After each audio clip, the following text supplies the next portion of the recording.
Good afternoon. It is an absolute delight to see so many people here in this really important session.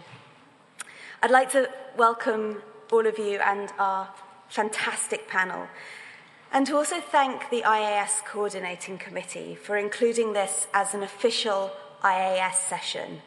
It is one of the first times that the voices, particularly of young people, have been consciously included in the official programme. Long may it continue. I'd also, absolutely, should we applaud for that? I'd also like to thank Sabrina, Georgina and Helen for an enormous amount of work in planning, coordinating and lobbying for this session. Before the rest of our panel begins, though, we're delighted to have here the First Lady of Belize, Ken Simplesbarrow, who is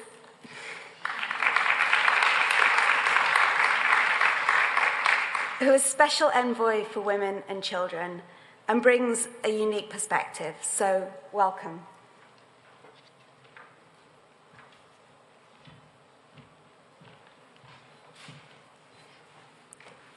Thank you so much for that warm introduction.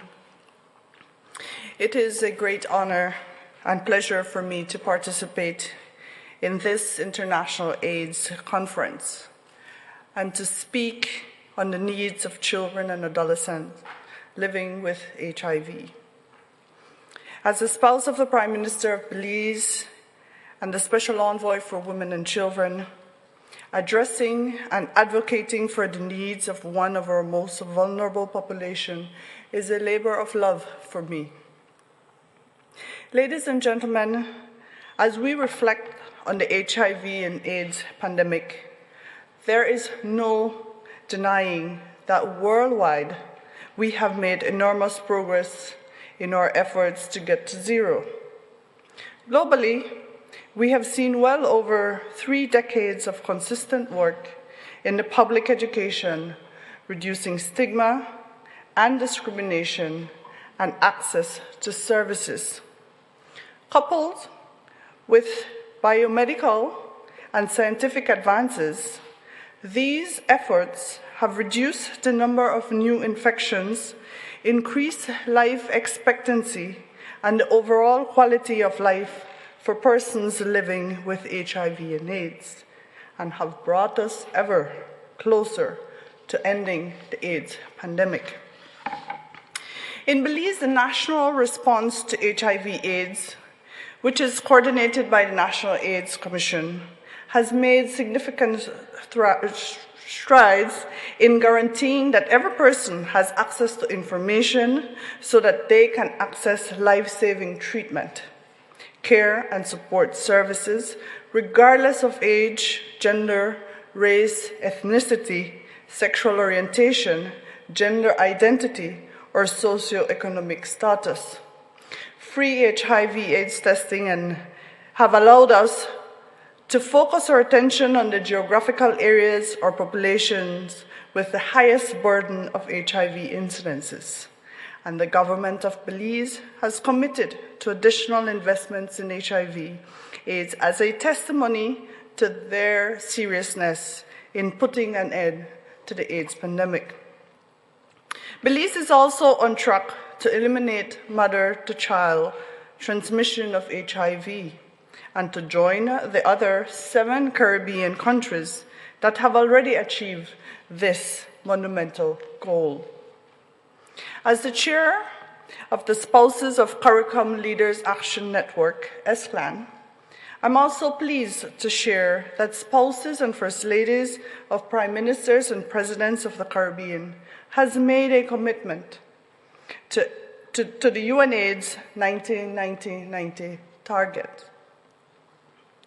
There is, however, an unsettling reality that we must grapple with. Despite all the excellent efforts and gains, there are certain groups where the expected levels of success are not reflected. Groups that still remain very vulnerable. Sadly, Our children and adolescents fall into this category. In an age where the tools and knowledge are at the hands to prevent and treat HIV in children and adolescents, new infections and death among these age groups remain alarmingly high. Every day, around 400 children become infected, and far too many pregnant women living with HIV are still not receiving treatment, putting their lives and the lives and future of their unborn children at risk. Similarly, far too many children and adolescents are not receiving or maintaining treatment. The statistics tells us that every 2 minutes, an adolescent between the ages of 15 and 19 is infected with HIV. Think about that for a minute. Every 2 minutes. And while deaths due to the AIDS have decreased for all other age groups, among adolescents, deaths have actually increased. This is especially true in the Caribbean and in sub-Saharan Africa. These statistics compel us to renew the call to action and to reinvigorate efforts with and on behalf of the children and adolescents. Presently, there are approximately 740,000 persons between the ages of 15 to 24 living with HIV/AIDS in the Central American and Caribbean region. The factors that drive the rampant spread of the epidemic and create barriers to accessing services among this population are complex and multidimensional. These include poverty, illiteracy, gender-based violence, unemployment, gender inequity, stigma and discrimination, and lack of societal acceptance of the LGBTIQ community.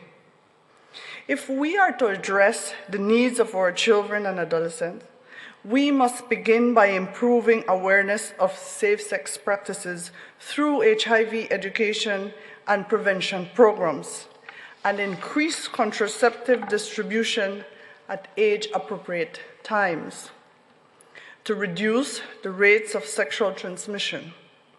Specifically, comprehensive sexuality education is important in helping young people to develop lifelong safe sex practices, like consistent condom usage and reducing risk by delaying sexual debut and limiting the number of sexual partners. Other responses include increasing HIV screening and testing and advocacy to establish responsive governmental policies and legislative reform. In Belize and the Caribbean, we're working very closely with Gilead Sciences to educate government officials and the general public about the benefits of having an expanded HIV prevention action plan. We are particularly interested in educating the public about preventative medications such as Truvada for PrEP, and moving towards the possibility of introducing PrEP as another key element of our comprehensive national response. Let's keep in mind, we cannot reach 90-90-90 without a comprehensive preventative plan and serious partnership. Of course, if we are to be successful in our attempts to address the needs of our children and adolescents, there are challenges we must overcome. These include the stigma associated with HIV, which often results in discrimination, low use of testing facilities, and increased transmission of the disease. Furthermore, we must recognize that the challenges are different for each age group: adolescent, children, and young adults. We must also not ignore the benefits of psychosocial support as children transition into adolescence and adolescents transition into adulthood. Yesterday, as I sat, I listened to the youth-led Pass the Mic forum that was moderated by Charlize Theron, and this was such a key message the intervention from a very, very young age and the support. It's like nothing for us without us. So I'm very pleased to see we have some young panelists here. A human rights-based approach to testing, care, and suppression of HIV must be adopted.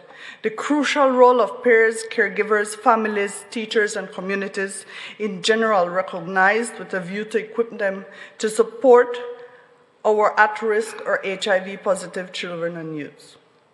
Adolescents must be empowered to lead, participate in, and shape youth-friendly services, policies, and research. As parents, educators, and stakeholders, it is our obligation to find ways to sensibly discuss sex, dating, and relationships with adolescents.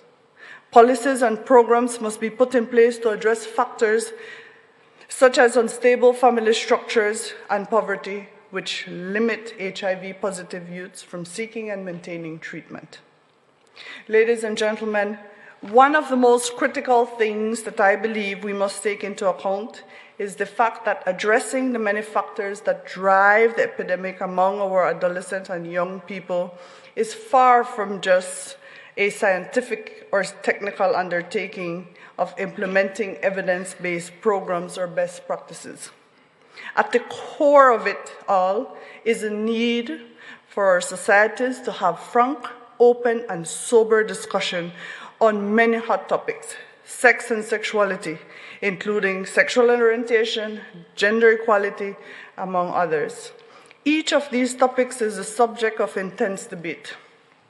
Strongly held convictions and cause great division among us, certainly in the Caribbean. As advocates and leaders, we must have the courage to foster these discussions, nevertheless, in as respectful and inclusive a manner as possible, but never losing sight of what is at stake. Our children and young people are dying.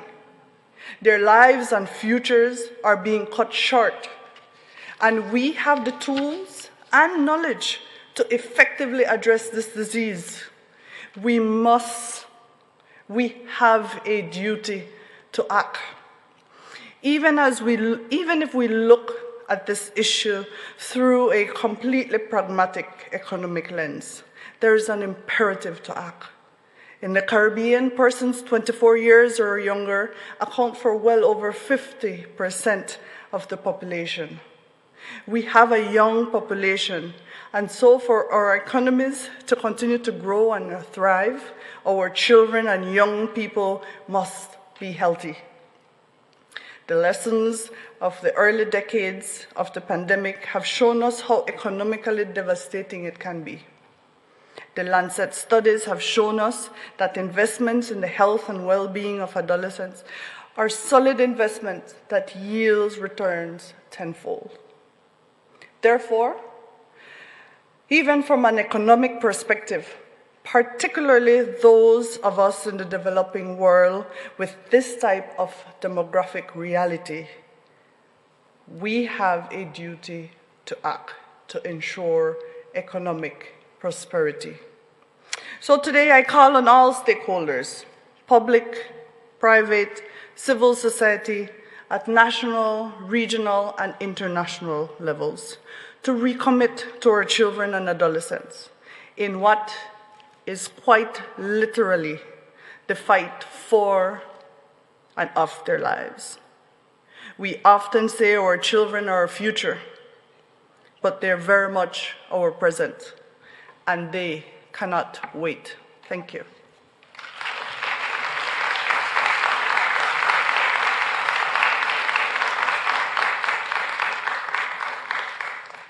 Thank you. You've really started us thinking about the great challenges. And now I'm delighted to introduce Jana and Anastasia. Would you come up? Jana first.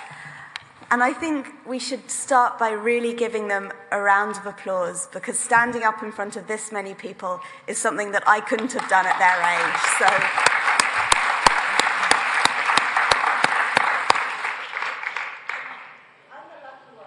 because I'm going to get to chat to all of these people on the panel. But after that, we're going to be asking for you guys to contribute your thoughts and questions. So as you think of them, scribble them down, note them in your mind, and be ready to ask at the end. Jana, do you want to start, though, by telling us a bit about the situation of teenagers living with HIV in Eastern Europe and Central Asia region? Are you all right? It's very tall, this thing. It was very tall for me, too. Yeah. Hi, everyone. My name is Jana. Thank you for your question. I introduce for myself. I'm from Ukraine, and I was born with HIV. When I was 16, I founded of Teenagizer. This is organization who work with adolescent and youth, HIV positive and HIV negative teenagers. Now in 2017, we have 68,000 adolescents aged 15 till to 24 years old living with HIV in Eastern Europe, Central Asia.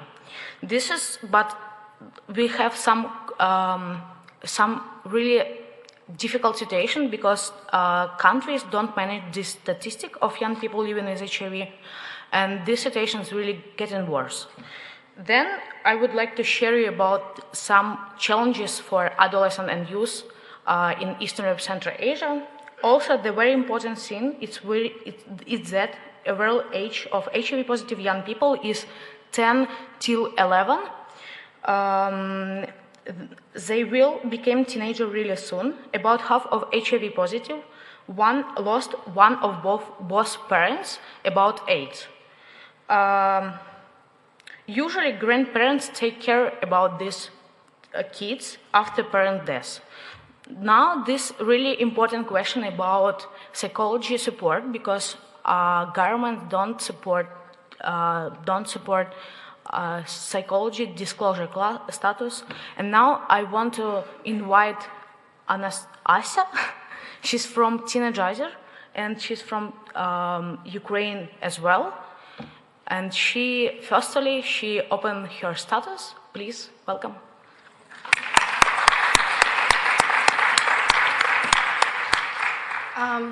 I'm born living with HIV my entire life. My mom had drugs addiction, and she gave birth to me without knowing she was infected. She died quite early, and my mom took care of me ever since. I learned about my status at 13 when I was hospitalized with lungs inflammation.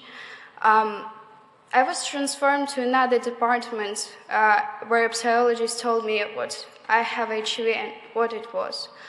I stopped listening after he said HIV. All I was able to do is cry and think about soon my death.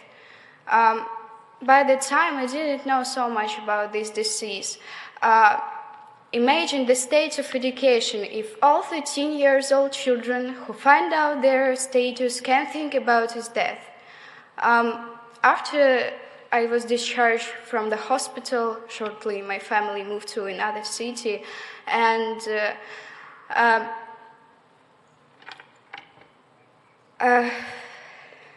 sorry.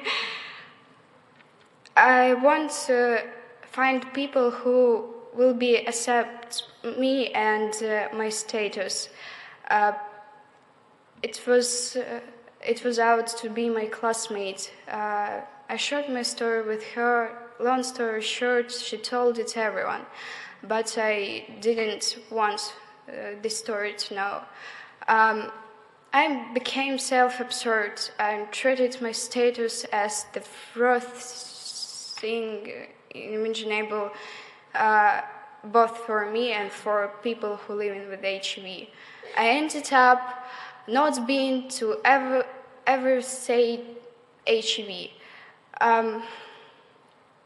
I'm beyond grateful for Teenagizer psychologists for inviting me to join them in trip to Georgia. The guys have turned my fear against about HIV infection with long conversations and with their life examples. I'm reassured that I can live with my status with help of therapy. As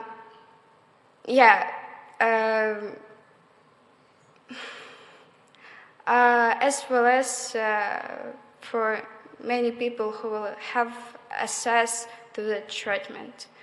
Thank you.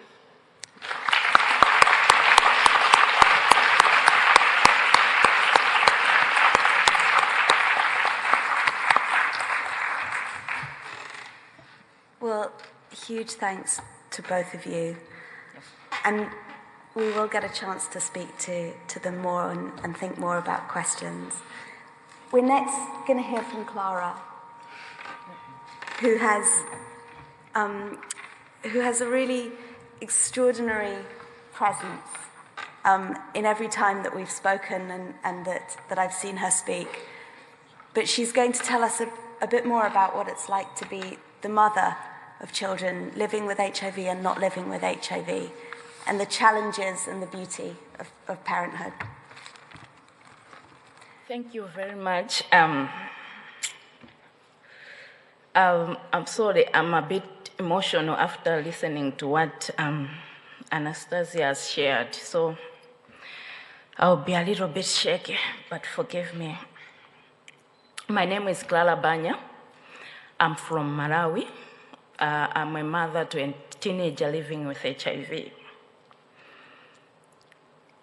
I just want to share you the importance of adherence for children and adolescents living with HIV, and some of the issues that children and adolescents living with HIV face from the mother's perspective.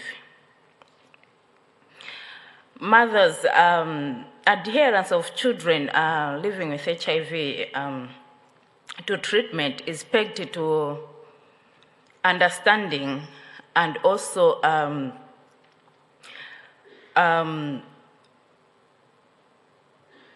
understanding, but also behavior of the mother or a guardian. If the mother doesn't realize the importance of adherence or is facing some issues, that means the adherence of a child to treatment is compromised. But also, like in Malawi, mothers have to walk long distance to go to a clinic. And sometimes that happens maybe 3 times a week for her to keep up for her appointment, for the child appointment, but also for under 5 clinic. So you can imagine there's a place where in the northern part of Malawi, a mother has to walk a total of 30 kilometers to and from the clinic. It means 90 kilometers a month. And transport to get there is a challenge, as most of the people in Malawi are economically challenged. But also availability of child-friendly regimen. Most of the children have to take adult regimens because the availability of children regimens are not accessible in many of the clinics. So children find it difficult to take their medication. Then the issue is more complicated when they are growing up. They are now coming adults. They are now coming adolescent, like my daughter. They face stigma and discrimination, especially those that are in boarding school. Maybe here it's a bit, in Europe and America, it's a bit different from our settings. Boarding schools are very expensive and for fancy people. But for us, we rely in boarding schools for our children to get better education. So we send most of our kids to boarding school. So they have to hide medication from their friends so that they should not get discriminated. And maybe you as a parent, you entrusted the boarding mistress to give them the medication so that she can be calling the child each and every day. And the friends start asking, why do you go to the boarding mistress's office each and every day. So sometimes they choose not to go there, which affects their adherence also. But also side effects. Many of them, they don't share what they are going through. They might be vomiting, they might be stressed. They don't share with the clinical officers, or they don't share with you so that you can share with the medical doctors. As a result, they opt not to take their medication. But also lack of psychosocial support. And some, they don't have adherence buddies. I'm a mother living with HIV. We resorted to be adherence buddies with my daughter. But also some of the adolescents, they just feel tired of taking the medication. You start taking the medication when you were maybe 1 year. Now my daughter is 15 years. All this time she's been taking the medication. Sometimes she feels tired and she doesn't know who to talk to so that she can get the help. But sometimes also the misinformation that they get from their peers to say, no, you can go on a holiday drug and come back later, that also affects them. But maybe just growing up, they've got so many questions. They want to fit in the world. They want to go out and have life. They're experiencing so many changes in their lives. They've got so many questions, of which some as parents we can answer. Some of the questions we cannot answer. And in our African culture, there's that culture of secrecy where talking about your body or sexual reproductive health, it's a taboo. So most of them, they opt not to take their medication. Yes. But also, I just want to emphasize on the issue of the mental health, which is critical for one's ability to adhere to the medication. If one doesn't find herself the value of living, it's easy for that adolescent or young person to stop taking the medication. At one point, my daughter told me that, Mommy, you know what? You've got us to live for, but I don't have anyone else that I can live for. So here is your medication. I won't take them anymore. It took the counseling from the clinic where she goes.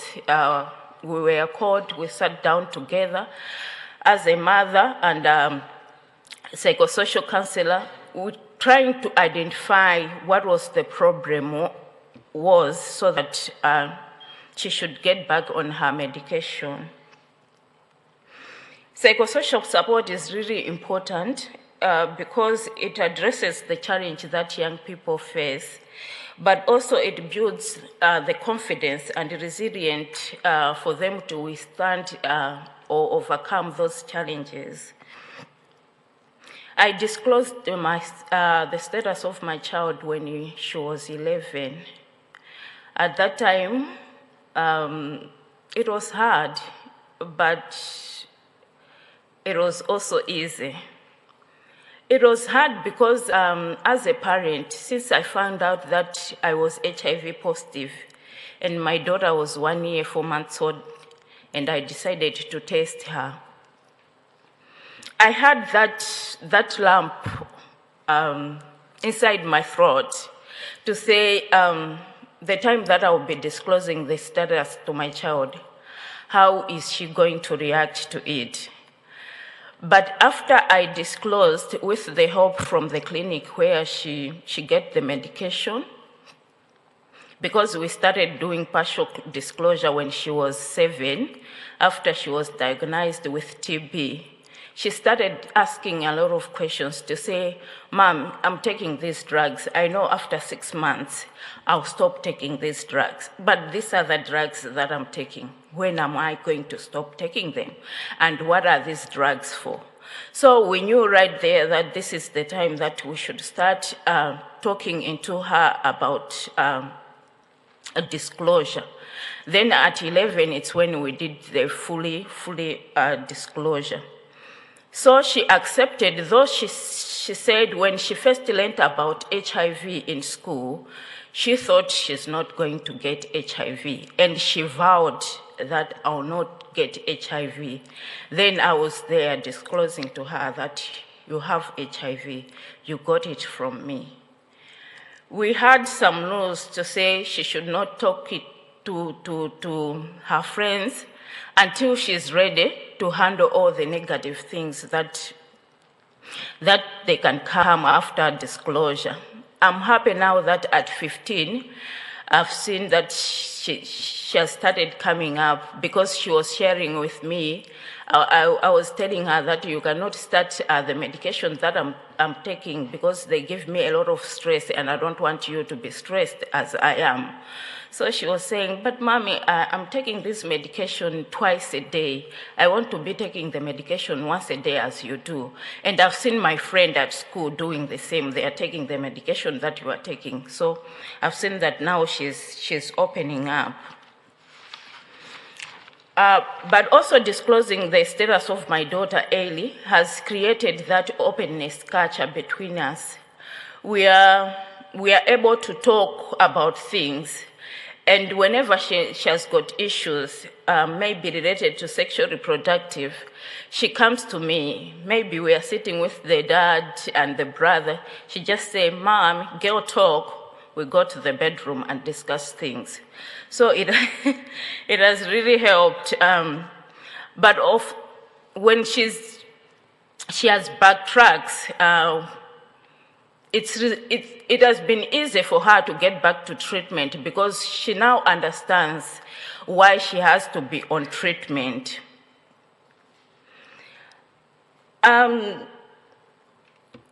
Programs that I can recommend from the policymakers, the funders, program implementers, and the researchers,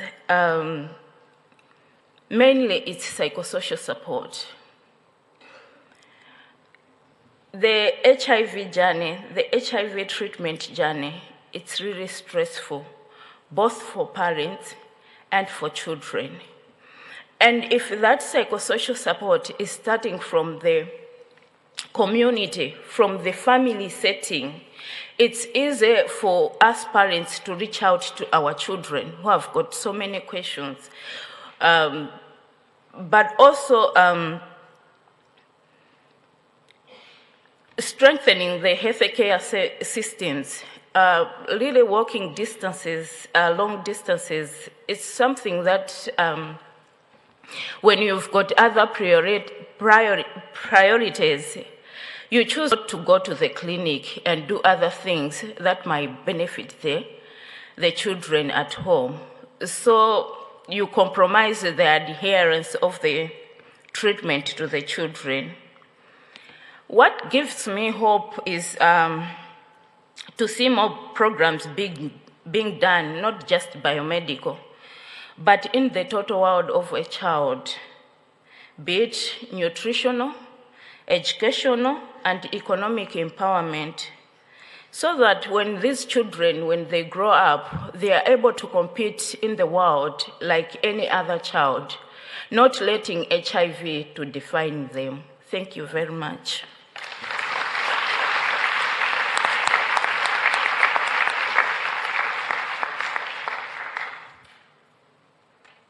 I was going to be asking Clara questions, but she was speaking so beautifully, I couldn't bring myself to interrupt. We're now going to hear from one of the heroines, day-to-day heroines of the epidemic. This is Thelma, who's from Lumbaba Clinic in Swaziland. She's recently received a big shiny award for her work as a healthcare worker. But she's going to tell us a bit about some innovative and exciting work that they're doing with adolescents. Thelma, tell us what you guys have done to deliver an adolescent-friendly service and what it looks like in your clinic. Thank you for that question. Good afternoon, everyone. As I've been rightly introduced, I am Thelma Nkumane. I'm a nurse at Lobamba Clinic in the beautiful Kingdom of Eswatini. For us, we are running a teen club, a treatment club for adolescents living with HIV. The club is done every third Saturday of the month. The reason why we chose a Saturday is so that the children cannot be absented from school, which would in itself cause stigma.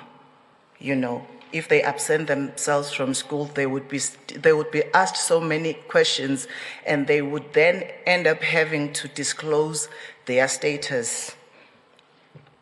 So what we do for the healthcare providers that are working on that third Saturday of the month, they come to the facility dressed casually so that the atmosphere is a bit relaxed and they are more or less dressed like the adolescents. And then when they come to the facility, the flow is such that as they arrive, they are given a breakfast snack, because some of the adolescents, they come from very destitute backgrounds. So they are given a breakfast snack, and then they proceed to do their pill count and adherence counseling. For those adolescents that are adhering well, we are giving them small incentives such as lollies for the younger ones and pens, erasers, sharpeners for the school-going ones, just to encourage them to continue adhering well and to motivate the others so that they do likewise. And when they are done with the adherence and pill count, then they get to the nurse who does the refills, who does the TB screening, who does everything that the adolescent, every service that the adolescent may be needing on that particular day. If it's an adolescent who's already on contraceptives, they would get the contraceptive in that one room, so that when the adolescent is done, he just, goes out. He doesn't have to jump from this room for contraceptives to the other room for any other service. Every service that she needs is going to be given in that one room. From there, when they are done with interacting with the nurse, then they go out for group education sessions, where we divide them into two groups. The 10 to 13-year-olds, they are in one group, and then the 14 to 19 and above, because we have children that are more than 19 who are still in our teen club, those who are still school going. So we keep them in the teen club. So they go out for the education sessions. After the education sessions, then we go out to play with them, just to make them, to create that relationship with them, to say, we are part of you guys. And then after the games and everything, when they are about to leave, they are provided with lunch and they go. That is how we do we run our teen club. In a nutshell, we are saying the services have got to be accessible to the adolescents, they have to be acceptable, and they have to be appropriate for the adolescent who has so many complexities. And from a programming point of view, we are saying the adolescents should be involved from program design up until when they are given the care. As they are being given the care, they should be involved, not the nurses raining commands on them. They should give them an ear, listen to what they have to say. That is how we run our teen club. We'd all like to experience and visit. So, Thelma, for many teenagers, visiting the health facility is not something they look forward to. How can we counter that? What can we do to make them want to come? Okay. we would love every one of them to come to the facility, but there are those that would still not prefer to come to the facility for whatever the reason. We could use other methods of reaching out to those adolescents, like using the mobile apps for information and advice. Some of these mobile apps have got standard answers for frequently asked questions, so the adolescents can make use of that. And we can use the differentiated care models that are available, such as HIV self-testing. Like in my country, HIV self-testing is accessible to people over 16 years. And they can also be reached through mobile clinics and outreaches where STI screening and treatment can be offered, HIV testing can be offered, and referral to facilities if there is a need. We could also use the community art groups. We could also use the family care models or the treatment clubs like we are doing, where the adolescents are seen in their own space, because most often than not, they don't really like to mix with the rest of the other people for reasons such as I wouldn't want to be found by some of my friends who have come to the clinic for any other thing. I wouldn't want to be seen queuing in this a particular line, you know what I mean. So yeah, so another way we could reach them is to use individualized case management by doing home visits to particular types of patients. And Thelma, what do we need to do better to support healthcare providers to be able to do this? And not just to be able to do it once, but to be able to do it in a sustained way? Okay, healthcare providers firstly should be trained and mentored how to provide adolescent and youth-friendly services. In providing the services, they have to show respect to the adolescents, and they have to provide privacy, they have to assure confidentiality, and they have to give the adolescents time, because as soon as the adolescent picks that you don't have time for her, he tends to shut off, and he may go home with unanswered questions and concerns. So we should be willing to listen to what they have to say and to involve them as much as possible. Also, we don't have to be judgmental as we are dealing with the adolescents, because that will shun them away from the health facilities. But rather, we should remain as professional as we can possibly be.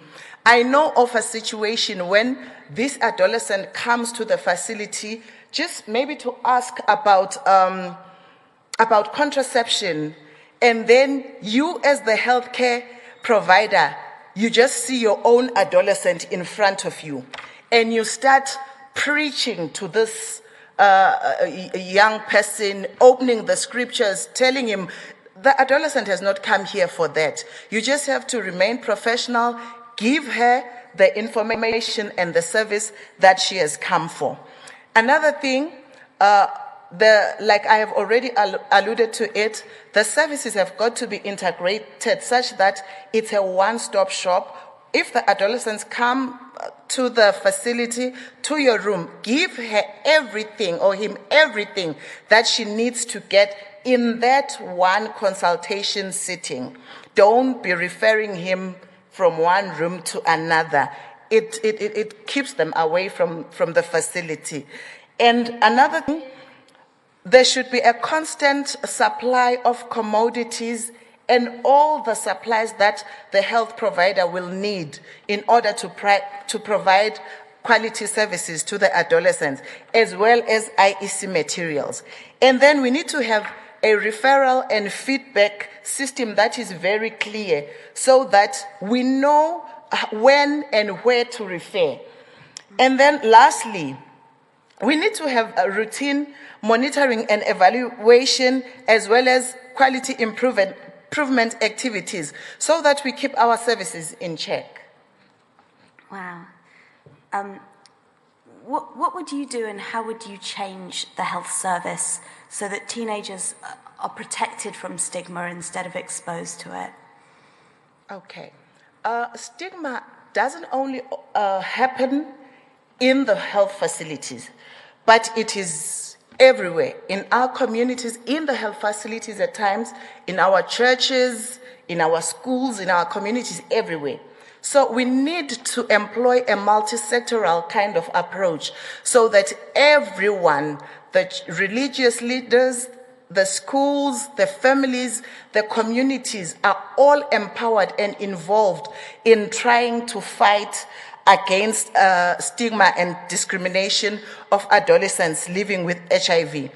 And we need to make the adolescents aware of their rights, firstly as patients, and secondly, and most importantly, as human beings, so that as they are, when they come across a threatening situation that threatens their rights, they would be able to stand up and fight and defend their rights as human beings so that they are not stigmatized. And then we also have to have programs to empower caregivers and peers so that we all hold hands in the fight against stigma and discrimination. And lastly, we need to empower the adolescents to be able to fight self-stigmatization, because it's not only stigma from the people that they are faced with, but they are also faced with self-stigmatization. So we need to empower them, to give them information to say, this is how we are going to fight stigma. Well, huge thank you to Thelma.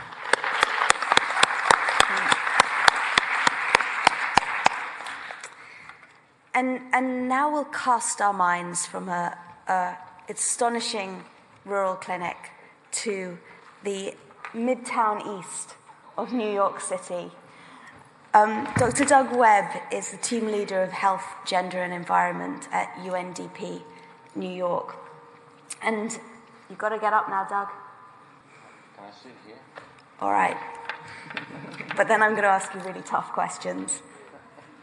So, Doug, you've heard all this today, but what really, how does this fit? How does this merge with the kind of big picture thinking that we're having to do as we go into the new era of the Sustainable Development Goals? Are we going to lose these guys in this new world? No, hopefully not, is the answer to that question. We need to talk about how we don't lose this, and these guides, as you said. Thanks, Lucy. Thanks, AIDS Fund, for inviting me. And the first thing I want to do is actually just plug this document, which is all in your bag, was in all your bags, which looks at these exact, quite tough questions of the experiences of adolescents and children affected by HIV, and how the new development environment and the policy environment, financing environment actually intersects and can support the HIV response. So please don't leave it in your hotel rooms or give it to the cleaner, or let it rot in your suitcases when you get home. It's actually quite a good read. So the big question, I guess, for somebody sitting in Midtown East in New York, or in any capitals, is what do we do with these very powerful lived experiences, these powerful testimonies? We respond in an emotional sense to them, but what do we actually then do with that? How do we harness that emotion in real life decision making, in policy making, in advocacy, in support of this response? Probably one of the big answers is that we have to look at the institutions that we're responsible for, because ultimately it's the institutions that are the crystallization, the embodiment of a caring and supportive environment. And it's through the behavioral change of institutions at multiple levels in which we can actually best negotiate difficult decisions around assets, about money, about resources, about prioritization. So it's ultimately about how institutions respond to these kinds of testimonies and experiences. We also are understanding more and more about this concept of what we euphemistically call intersectionality. Now, you might have heard that word a few times. What does it mean? It actually means that we need to be a little bit more sophisticated and understanding of some of the realities in which people are living their lives. We understand implicitly that the discrimination that we've been hearing about related to HIV has impacts on other domains of life.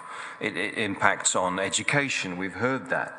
It impacts on access to training and opportunities, work and employment. It impacts on interactions with health services and other basic services. It impacts on accessing various forms of social capital in various ways and reciprocity in social capital. And it impacts on the realities of accessing things like credit. But when you have all of those discriminations and intersections, you also have overlaid on top of that other larger forms of discrimination, such as whether you're living in a rural area or an urban area, what sex you are, where you happen to live, are you marginalized in the country, what race are you, what ethnic group are you, and probably more importantly, what income group are you. So these might be larger discriminations or structural determinants over which your experience of living with HIV is embedded. And different parts of the system and different decision makers will be dealing with different elements of these different intersectionalities. And these testimonies remind us the importance of all of these elements and how they actually interact. So ultimately, it's about the relationship between the institutions and engaging with the community and the representatives of those communities. And these rare occasions that we have to listen to testimonies are actually vitally important, because these testimonies are then the representation of a larger body of experience. They're not individual stories in and of themselves only. They are accounts of some of the structural discriminations and the impacts of those discriminations. So we're familiar with the community engagement arguments. They catalyze demand creation. They open up the options for people living in these situations. They access and link to services. They actually manage resources far more efficiently. And just on the question of resources, I'm attending a lot of sessions where people are getting quite angsty about allocative efficiencies, and economists get very upset about allocative inefficiencies. And what we're actually arguing about here is that money is basically being wasted or mistargeted. And I've heard a few people say, that we have a target group, we went into the communities and we couldn't find them. Now, that is a direct result of a decision being made in the wrong place. Perhaps it was in Midtown Eastern New York, or it was in Washington or Geneva or somewhere else. But actually, in having decisions about resources being made at a global level, you're actually introducing wastage. You're introducing inefficiencies because you're not sensitive and sensible to the local realities of the people that you're working for and working with. So as we worry about resourcing, we should actually worry about where these decisions are made. And the answer is decentralize and democratize these decisions. Some data to back this up: in Nigeria, for every community-based organization created, the likelihood of accessing treatment, HIV treatment, went up by 64% for every 100,000 people. So, and actually accessing prevention services went up, it went doubled. So as a policymaker and somebody responsible for resources, your response should be empowering the institutions which work at a decentralized and localized level. Now, I work in the United Nations Development Program, and what can somebody like UNDP do with this kind of conversation? There's probably three things that we would do, and those are examine, empower, enact. We have to have simple things to remember in the UN, so we can remember 3 E's.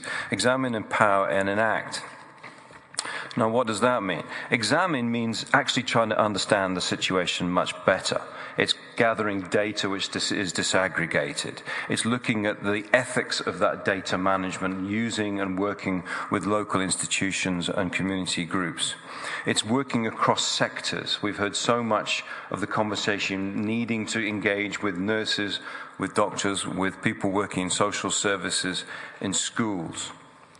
We look at the different variables and document the different variables of discrimination. We can work with civil society to institutionalize community feedback loops. This is becoming quite a subgenre of the development community, is how to institutionalize feedback with service users.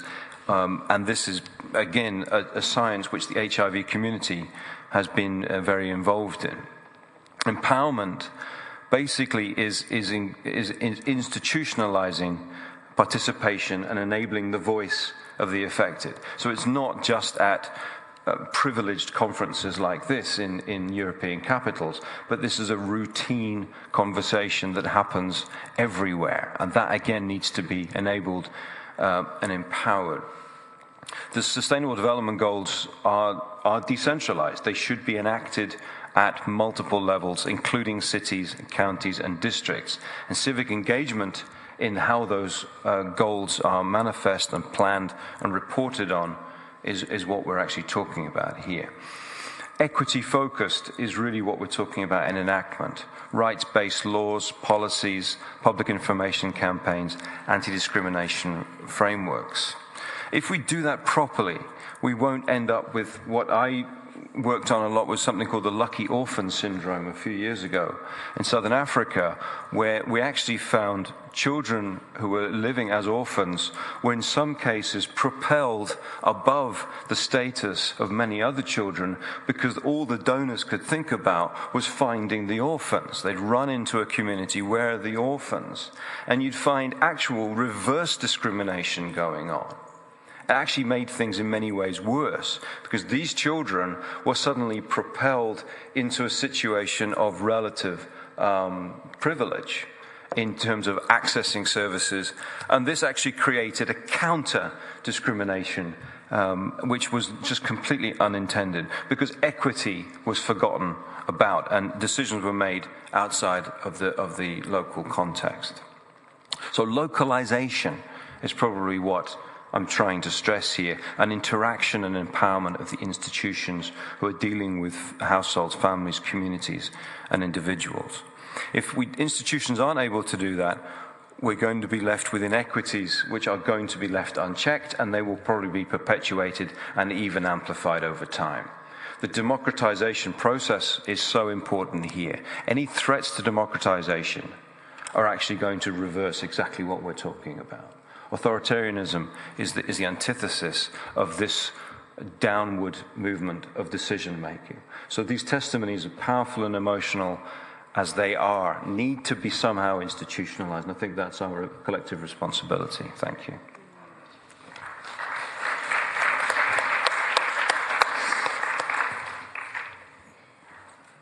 Jana has to go, and because she is giving a plenary talk, can we give her a goodbye and a thank you?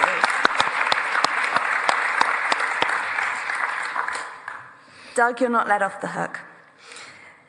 Doug, we are hearing all over the show about universal health coverage. And for many of us, it's something that we don't fully understand and we potentially worry about. Tell us how the HIV community can make sure that universal health coverage is a benefit and not a threat. Thanks, Lucy. I mean, we actually heard an example of it here because we were talking about mental health, actually, in the school environment. And I'm convinced that the HIV community, in doing its work and responding to the needs as they are seen, is actually driving a universal health coverage approach. It is basically understanding that a person living with HIV or affected has all the other elements of a support system is required. So universal health coverage actually is building upon the skills and assets and experiences of the HIV response, community mobilization, de-discrimination, looking at platforms of service delivery. The voluntary counseling and testing, for example, as it evolved, is the perfect place to start looking at other disease screening, like hypertension and diabetes. The HIV community has been working with different service providers, with the traditional healers, with the faith-based community. And one of the detriments of universal health coverage, as it's actually portrayed, is that it doesn't incorporate traditional practitioners. It doesn't incorporate traditional medicine, which are so important for so many people. It doesn't incorporate mission hospitals, for example, or the private sector more generally is excluded. So while HIV has a lot to contribute as a platform for UHC, it has a lot to teach UHC as a concept about how it actually must be far more inclusive than it currently is. And Doug, as we go into this big, brave new world of the SDGs, what challenges do you see ahead? And what can we do about them? What can we start doing about them now?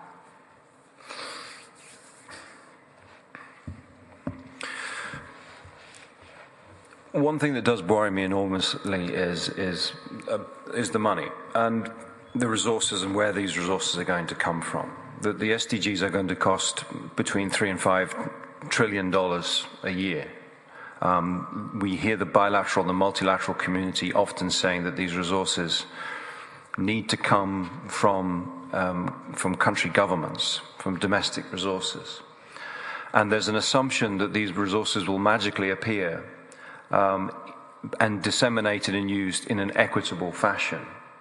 Now, my concern is that as we see that a decentralization of resource accountability, we're actually going to be then held more hostage, perhaps, to some of the forces that we're actively fighting against regarding discrimination, the further marginalization of key populations, for example.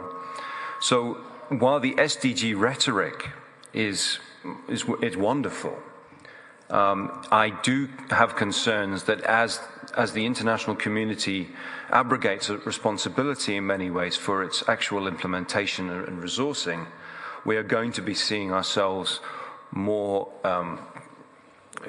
I think, frustrated by different political forces, different forces of discrimination, structural discrimination, actually withholding or holding back so many of the parts of the agenda. And it's up to us as witnesses, as policymakers, to call states out when they are failing in their responsibilities for implementing the SDGs.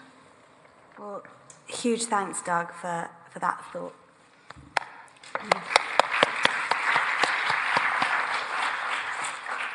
So, as chair, and before we have an announcement and your chance for questions, I've got a big question for everyone on the panel.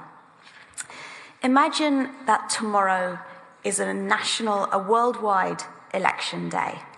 And we wake up in the morning to find that we have a set of new presidents.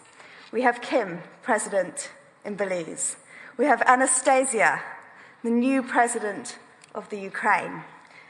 We have perhaps a queen, of Queen Thelma of Swaziland. We have our new president, Clara, of Malawi. And given that you're in New York, Doug, there will not be many tears shed if there was a new president of the United States of America. It's your first day. What are you going to do?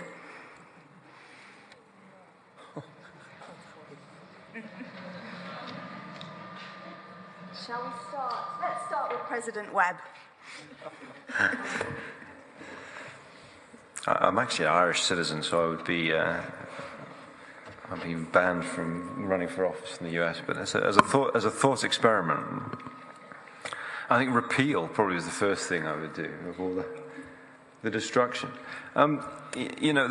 It's not just about the US; it's about the G7, it's about the G20, and what we see is, I think, a crisis of political leadership right now. I've been having this conversation a few times with different people at this conference, that we are seeing a real detraction of moral leadership, which is transcending into all sorts of different policy environments and financial environments, and it is becoming a rather toxic environment in which to operate.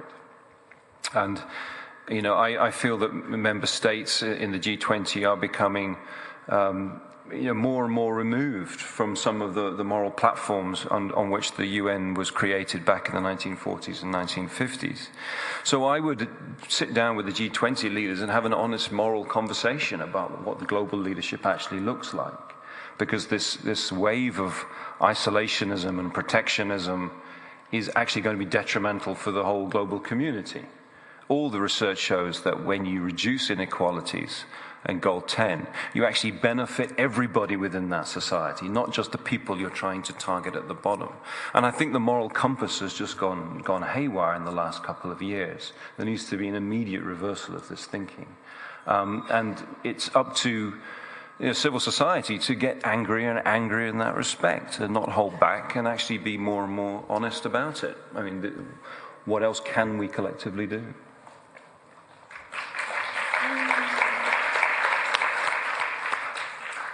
And President Clara. Well, I guess I'm coming from People's Party. I'm a people's person. I think of others before me, and even my sisters have nicknamed me Mother Many, because I always think of others. It takes a community to raise a child, and we can be talking about resources, we can be talking about everything, but there is also a big contribution that a community can do to alleviate these problems. And if the community is really empowered, I see that we can raise a generation that can be able to thrive. Thank you.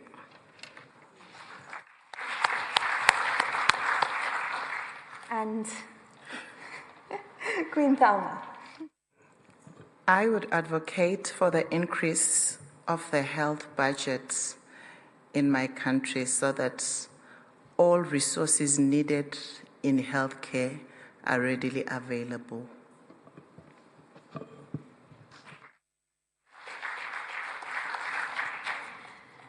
Anastasia?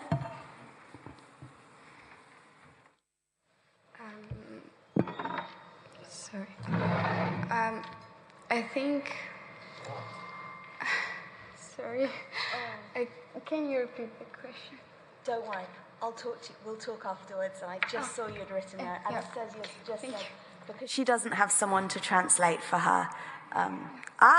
We've got someone. Thank you. Can you come join us? Absolutely. If Anastasia was president of the Ukraine tomorrow, what would she do?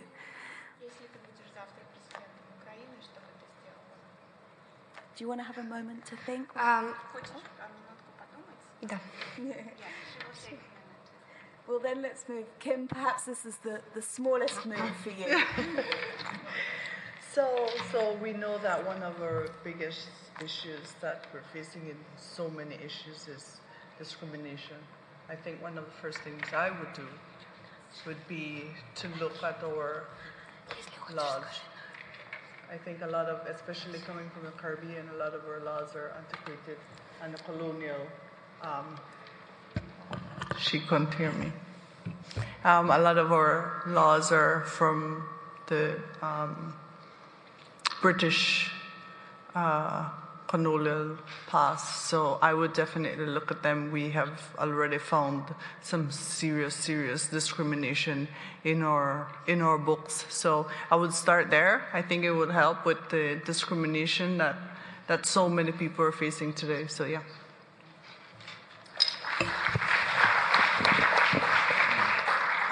Anastasia with our new panel member, Elena. Thank you. Thank you so much. Если бы я была завтра президентом Украины, то я обязательно бы вложила деньги, которые есть у нашей страны, не в проблему, которая уже есть, не в решении этой проблемы, а вот именно вложение денег именно в проблему, которая сейчас существует. То есть у нас проблема с образованием в школах и более... То есть не в то, что ВИЧ распространен, ну как бы уже есть, да, а в то, что предотвратить. Да. Да. So, thank you. So if I'm a president of... Here. Thanks. So if she is a president of Ukraine tomorrow, she says, I would invest in things that will help to educate young people to prevent future infections, specifically in sexual education for adolescents. That this is the most important thing. Правильно?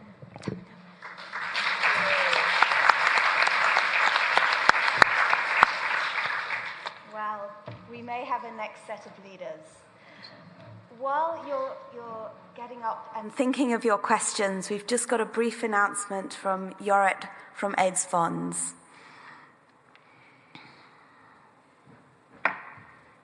Yes, thank you very much. Let me get the slide. Thank you very much. I think really this is what makes a conference is to have those personal statements and experiences from the field that really makes it clear for all of us why this work is so important. So thank you for that. So for now, I have a short announcement to make. And I'm sure you sorry, maybe I shouldn't stay too close. I'm too tall in comparison to the others, yes. Now maybe a bit like this then. So we heard it already several times, and of course you are all aware that only half of the bit forward. Is that better? Okay, no, I do it like that. That only half of the children have access to treatment, and once enrolled in care, adolescents are much more likely to drop out of care. And we heard personal examples as well. So I really think we have to do things completely different to change this situation. And AIDS Fonds believes that communities should play a key role. Community-based services implemented in the right way, at the right place, and by people that are known and trusted by the pregnant women, by mothers and children at risk. So, therefore, I'm proud to announce a call for proposals from AIDS Fonds with support of VIV Positive Action Children Fund. And it's a call for proposals on community programs on children living with HIV for Mozambique, Nigeria, and South Africa. And with this call, we want to find more children living with HIV that don't know their status yet. And most important, we want to find them as early as possible. So I'm looking forward to receive your applications, because to end AIDS, we should invest in communities now. Thank you.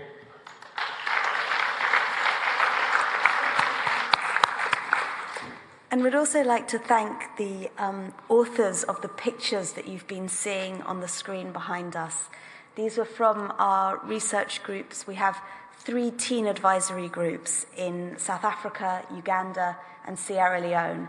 And we've been asking them some of the same questions we've been speaking about today, about what do the Sustainable Development Goals mean for them, and what would they do and what would they pitch to a new president. But this is our last 15 minutes, and this is your opportunity to ask questions, to give input, to tell us what your experiences and thoughts are. And also, I think, to hear more from our amazing panel. So we've already got people lining up. Let's start. Thanks. My name's Constance Mackworth-Young from the London School of Hygiene and Tropical Medicine. And thank you very much for an excellent panel that was incorporating so many different perspectives. I really enjoyed it. My question is to Clara. You talked about some of the issues around adherence to treatment in boarding schools. And this is something that has come up a lot in the research that we've been doing with young women living with HIV in Zambia, in boarding schools and also in boarding colleges. And I was wondering if you had any ideas about what the best way of supporting young women in boarding schools and boarding colleges, and maybe enabling privacy in those spaces. Thank you. I don't know what the best way can be. For a mother, you want the best education for your child. And at the moment, the child is facing problems in adhering to the medication. I think there's need to intensify or incorporate the HIV education in the curriculums so that school-going children are more conversant with basics about HIV information. For that, I think it will help to reduce the stigma and discrimination which is there. There is little that is being taught in schools about HIV, but if we can really give them enough information, I think the stigma can come down. Thank you very much. I'm Sibongiseni Dlomo from KwaZulu-Natal in South Africa. I'm the Provincial Minister for Health in that province. Firstly is to commend the last announcement that as soon as I finish here, I'm going to sit next to the gentleman who made an announcement. It's going to be very helpful.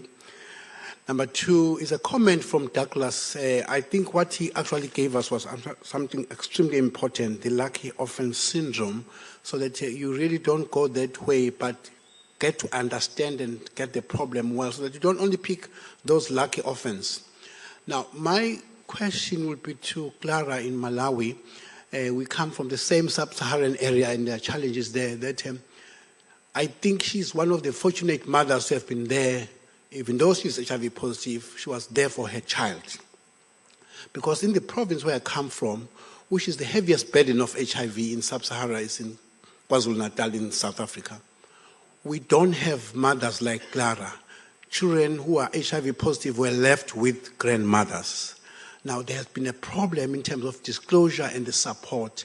I'm just checking whether there has been, and I'm sure it goes to what Douglas was saying, how much work has been done in Malawi. Is she aware of any of the HIV positive children who have not had a care of a positive mother but were left with grandmothers and probably are no more, because those are the children that actually would have survived. My other comment was going to be to Anastasia. I did not hear well because when she started, she mentioned that she lost her mother. Now, who took care of her? Because obviously it was not a mother, because she's one of those lucky ones in the absence of a mother, because in any situation, whether a mother is HIV positive or not, any child that loses a mother at childbirth cannot be guaranteed a good future. Now, I think with all the psychosocial challenges that she has, she's still a better child. Now, I wanted to know who actually took care of her. Shall we start with Clara? President Clara is getting a lot of questions. There are a lot of orphans in Malawi who are left in the hands of their grandmothers and are facing a lot of challenges. But when it comes to disclosure, it's not only grandmothers or maybe guardians who have difficulties in disclosing their child's status, but also as mothers, as fathers, they find it hard and they really need help to go through the process of disclosure. I consider myself lucky indeed because my daughter goes to Bela Clinic, which is a center what do we call a center of excellence, and I was helped with partial disclosure until we did a fully disclosure. So there are a lot of people who are struggling in disclosing the status. Some they do it at 18, some at 21, and we experience a lot of suicide. We experience a lot of death, which comes because the children stopped taking the medication. So those are the challenges that people face. Thank you.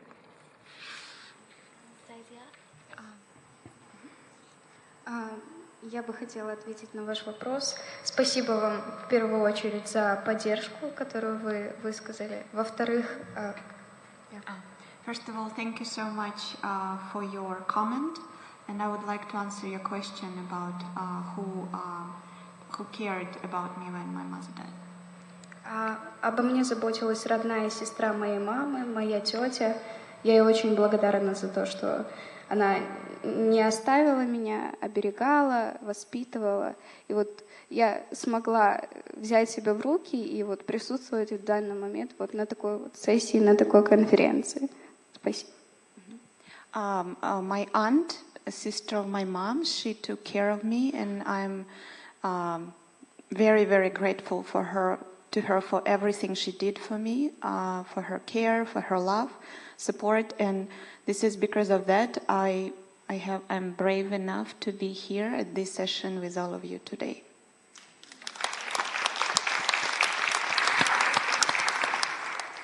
We've got 2 more questions and the timing's perfect. Sure. I'm Ruth Messenger with AIDS Free World in New York.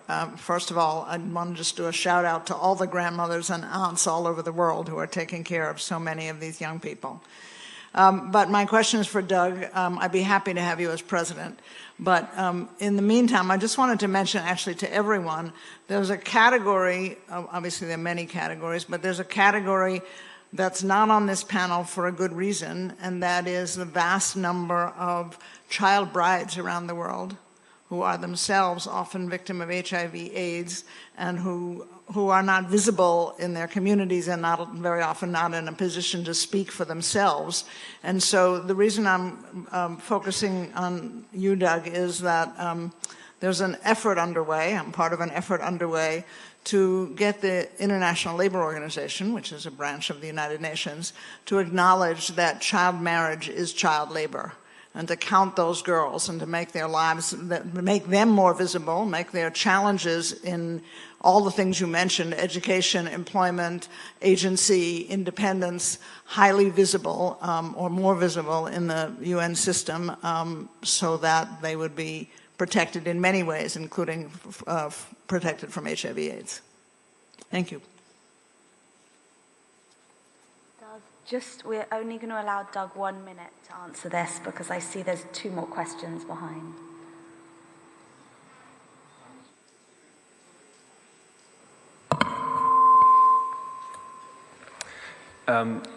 Please don't leave the room with the opinion that the UN is a singular, coherent system. Because I mean, different institutions have the different evolutions, different mandates. There are constant disagreements over labeling, over definitions, over the interpretations of different human rights conventions and instruments. Different organizations have different funding streams, which actually creates tensions with other organizations. So disputes over child marriage are one of a number of disputes, and this actually raises the importance of the good leadership of the platforms in which the UN comes together. We're constantly seeking through mechanisms like the PCB for UNAIDS coherence, and on most things we are coherent. But ILO, I could talk to you all day about the ILO. Maybe I'll see you afterwards about ILO transgressions, and I'd love the ILO to answer some of those questions themselves. But age of consent is another sort of thorny area, for example, in this, in terms of marriage and access to services and information and consent and these kinds of things. So Again, and maybe HIV again should be thanked and as a propeller of these difficult conversations across institutions and societies, and how decisions are made. The advantage of how these decisions are negotiated within an HIV context actually has huge spillovers for other domains of social development. So it's an important area, and we'll, as the UN, probably never get it right. Two last questions. Given the time, can I ask that they be brief, and can both of you ask your questions together so that we'll be able to give some moments to answer? Okay, sure. Thank you. My name is Al-Fatih, and I work with UNDP. I'm based in Istanbul. My question is for Queen Thelma.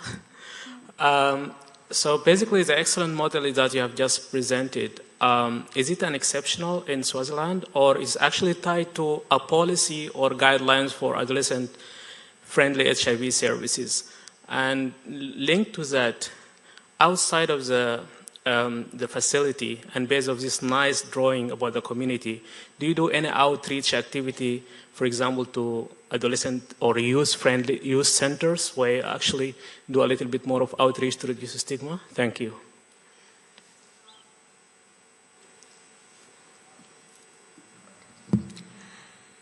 Hi, everyone. Mine is just a comment, not a question. I would like to congratulate Clara. Sorry.